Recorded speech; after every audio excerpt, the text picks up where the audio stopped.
I'm Larry Fedoruk, and this is Later That Same Life.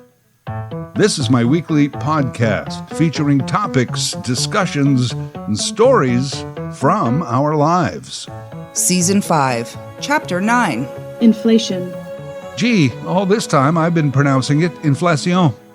Inflation. There's a word you probably don't want to hear again soon.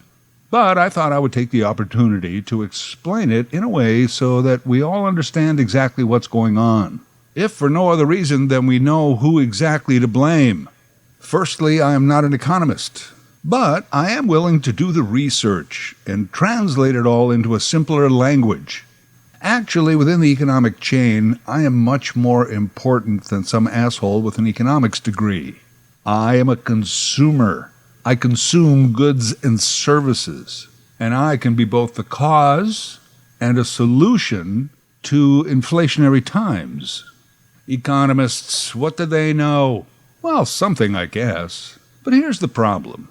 Economics is not an exact science, mainly because science is not an exact science.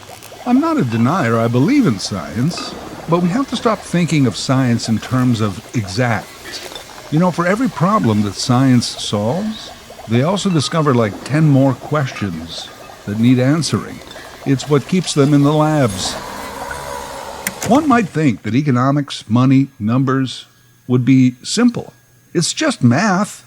It's not, because money is spent by people, and our wishes and whims, despite best attempts, are largely unpredictable. We want what we want when we want it. So back to inflation, explaining inflation. Inflation is an economic term for when we have the same amount of money, but everything costs more. All right, that's my show. Thank you very much. Thanks for choosing my podcast. Later That Same Life is written, voiced, and produced by Larry Fedoruk. LarryFedoruk37@gmail. Okay, maybe I can do a little better than that. But you know, that's it. Inflation is that. We have the same money, more or less, but things cost more, not less. We've all lived with inflation our entire lives. My parents bought a 3-bedroom home in a lovely suburb for just under $18,000. They parked their new $2,000 car in the driveway. You can't do that today. Inflation. Important note.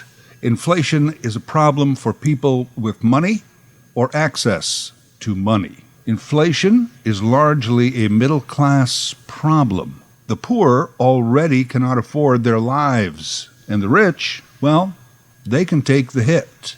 If it's $200 to fill up the Porsche Cayenne instead of $100, they barely notice or care.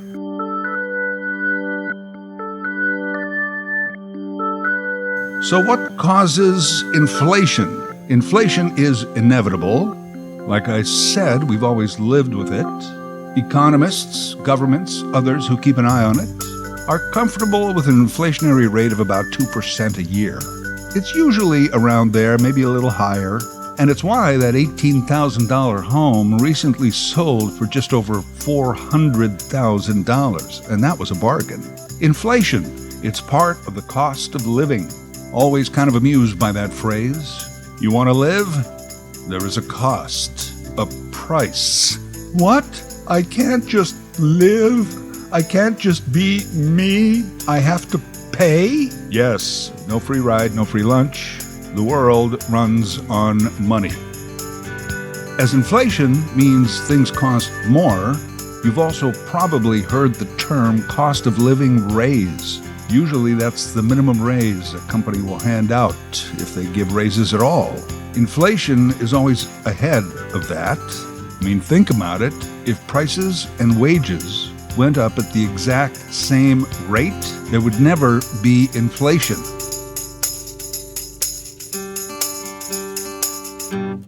There are 3 main causes of inflation. None of them are new. We've known about these causalities for a long time. And as I go through them, you'll see how this perfect storm for runaway inflation was brewing, yet no one could seem to stop it. And note, we can live with inflation. We always have, 2% a year. We find it much more difficult to live with runaway inflation, which is what we're experiencing now. 7, 8, 9%, depending on where you live. And that's overall. Individual prices on certain things are up 30, 40, 50% and more. 3 main causes for inflation. Number 1, something called the cost push inflation. Okay, you see, economists, this is why we hate you. Could you not just speak in a language we can all understand? Cost push inflation simply means the cost of producing a good or service went up. So the manufacturer passes the cost on to the consumer. Why would the cost go up? Well, there's lots of reasons. Maybe labor organized and demanded higher wages. The raw materials you need just got more expensive. Or the cost of fuel went up. Bingo! The world needs fuel. Harvesting tractors, factory machines, trucks, trains, ships, and planes. They all need fuel. I'll go as far as to say that 90% of this current inflationary problem is about fuel. Thanks to the Russians and the Saudis, people are telling us there's not enough of it right now. Although I haven't seen any sold-out signs at any gas stations. Have you? All right, there's a shortage, so we pay more for what there is. It's so lazy when I see news organizations report the inflationary story. For one thing, there's anchors in expensive clothing who throw to reporters chiming in from their luxurious homes, telling us how people are struggling just to make ends meet. What happened to full disclosure? These rich anchors, I'm not really affected by the higher cost of everything, but I hear that you are. And now this reporter from his beautiful home in front of a lot of books. And they tell you, that we're paying more for everything. Gas, food, clothing, shelter. And I'm always like, ho, ho, ho, ho, ho. Just stop there. It's the price of gas.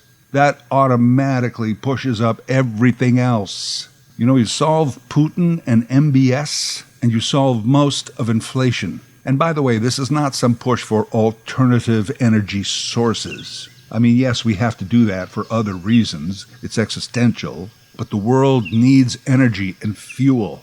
And wherever it comes from, sun, wind, lithium, hydrogen, all of the above, doesn't matter. Whatever the popular energy source becomes, someone will figure out how to get rich on it and eventually hold us hostage for it. It just happens to be oil and gas right now. So to me, that's the cost push. Things cost more to make because of fuel, and that cost is passed on to us. Cause number 2 of inflation: demand. Someone once said that inflation is when there's more money in the economy than stuff to spend it on. Almost seems like a good problem to have, right? Wow, more money than stuff? Though it may not seem like it, in your household, it's true. There's more money. The developed world is no longer populated by people. It's populated by consumers. One person's spending is another person's income. Demand means a demand for goods and services. I mean, for most of us consumers, it's not like we demand things. These are things we need. Food, clothing, a place to live. And yes, even precious gasoline to either do our jobs or get to our jobs. Because no one can afford to live near where they work. And certainly North American culture is designed around the suburb, the car, and the highways. COVID was the X factor, the only one we really didn't see coming. Now, we should have. Medical experts have warned us for years that something like this was going to happen one day. Anyway, let's call it the X factor for now. We didn't know. So for about 2 years, we did nothing. We sat around, pretended to work from home, which led to a pent-up demand. We want what we want, and we need what we need. Increased demand generally means that people can sell things faster than they can make them. Decreased supply, so they end up charging more for what they have. Then, of course, we have that problem with actually getting goods to the market. Global supply chain problems. Remember? That one always seemed a little fishy to me. You mean one boat gets stuck sideways in the Suez Canal and the world is screwed? One baby formula factory gets shut down and we can't feed the kids? A fire at one silicon chip factory devastates the auto industry? Recently, there was a fire at a chlorine plant in the U.S., and they say it means pool maintenance is going to be suddenly very expensive for everyone across North America. I know, the poor pool people.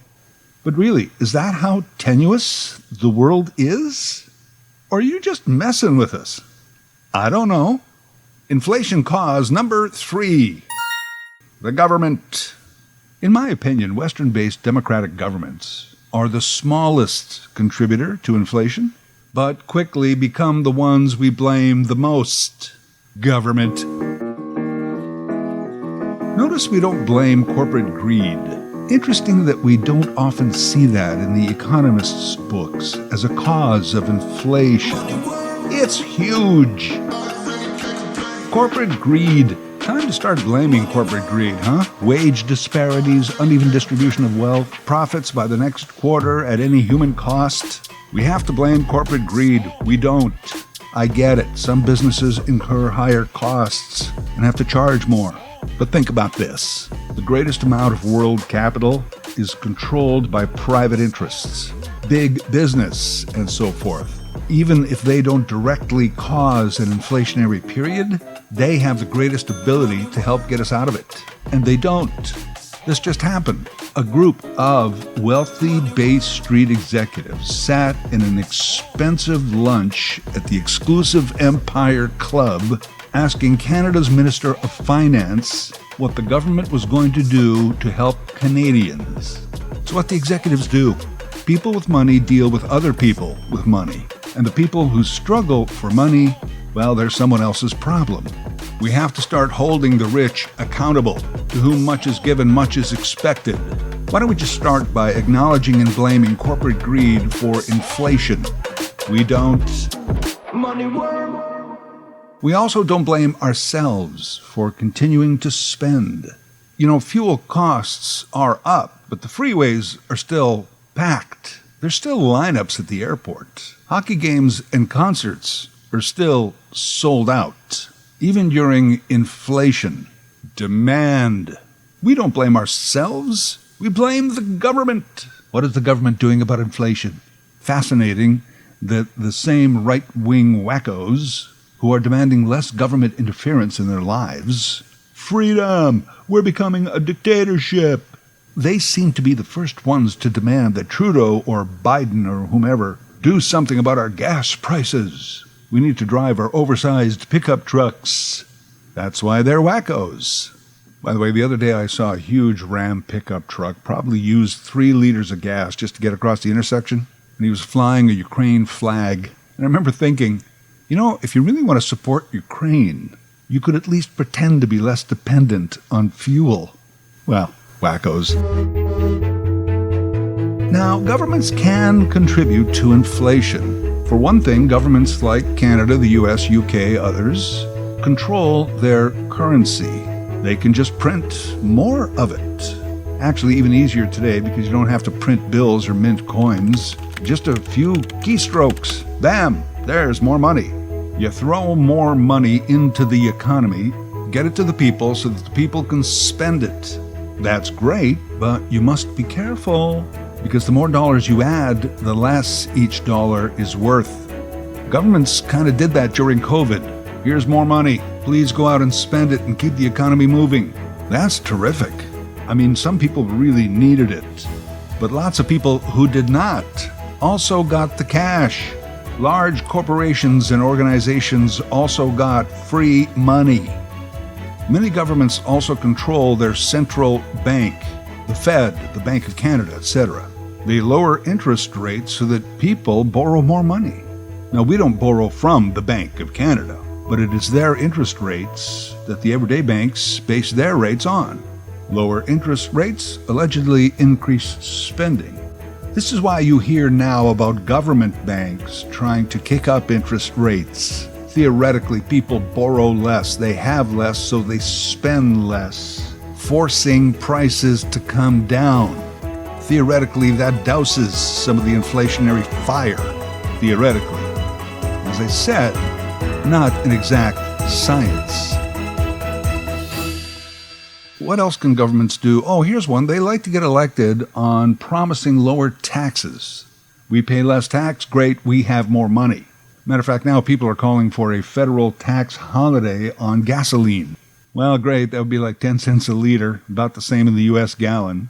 Doug Ford in Ontario, 7 cents less. Thank you, Dougie.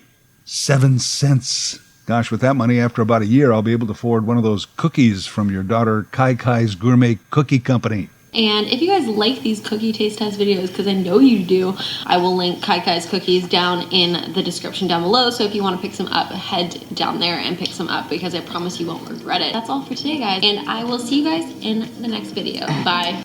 Government gas tax holidays means they collect less money that they were going to spend to pay for the promises they made to get elected.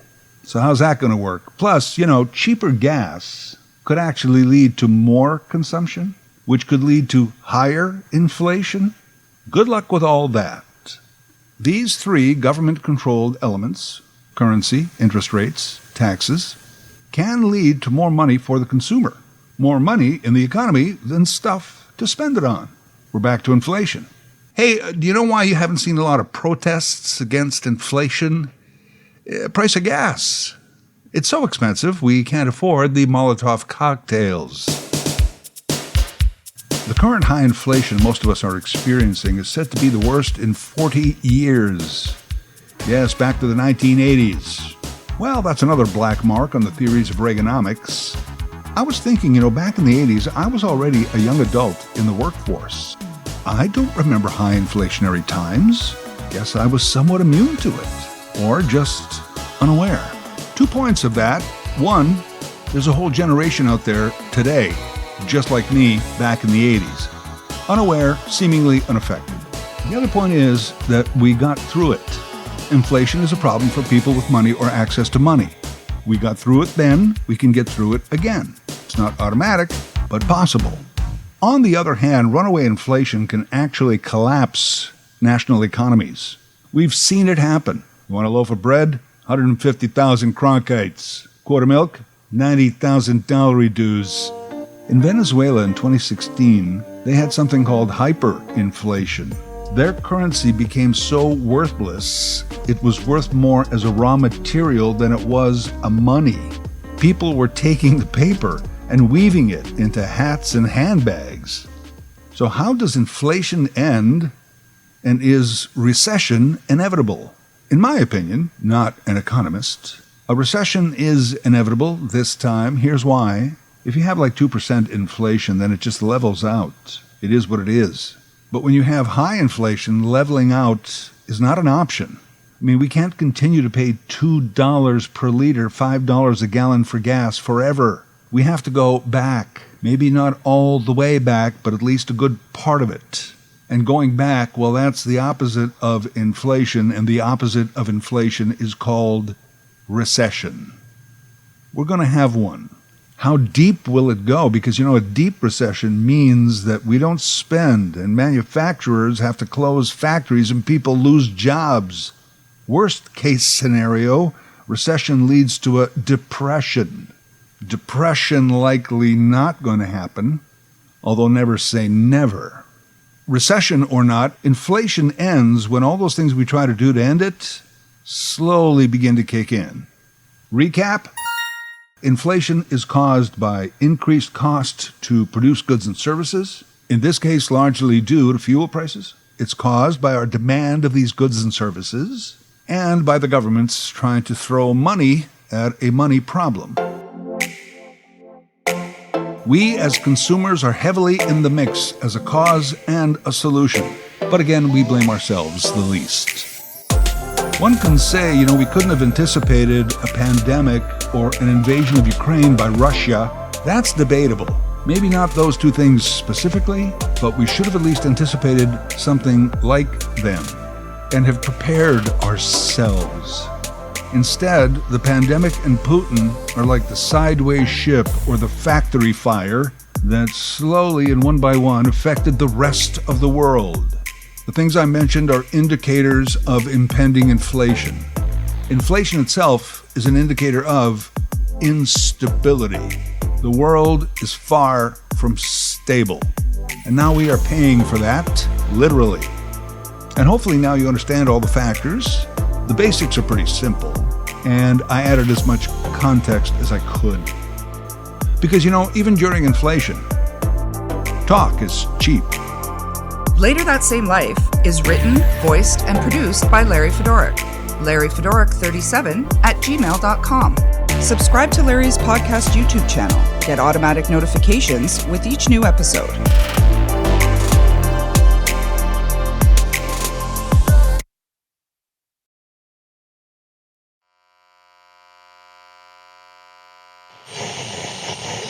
Inflation.